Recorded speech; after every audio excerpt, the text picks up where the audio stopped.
இன்றைக்கி நம்ம என்ன பார்க்க போகிறோம் அப்படின்னா நம்ம புளியோதரை சௌராஷ்டிரா ஸ்டைலில் எப்படி பண்ணுறாங்க அப்படின்னு பார்க்க போகிறோம். ஸோ அதுக்கு ஃபஸ்ட்டு சாதத்தை பச்சரிசி சாதத்தை நல்லா வேக வச்சு வடித்து நம்ம தட்டில் ஆறப்பட்டு வச்சாச்சு. அதுக்கப்புறம் மிளகாவை வந்து உள்ளே இருக்க விதையெல்லாம் எடுத்து எண்ணெயில் வதக்கி வச்சாச்சு.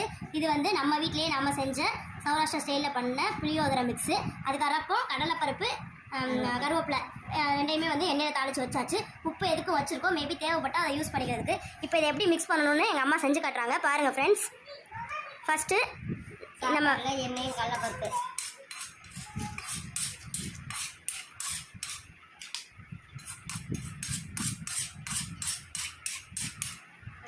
மிளகா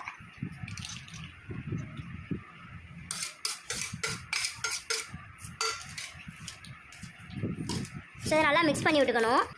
இப்போ நம்ம தேவையான அளவு புளி கரைசல் நம்ம வந்து ஆல்ரெடி வடச்சட்டில் போட்டு சூடு பண்ணி வச்சாச்சு. ஸோ அதை இப்போ நம்ம இந்த சாப்பாடில் மிக்ஸ் பண்ணணும்.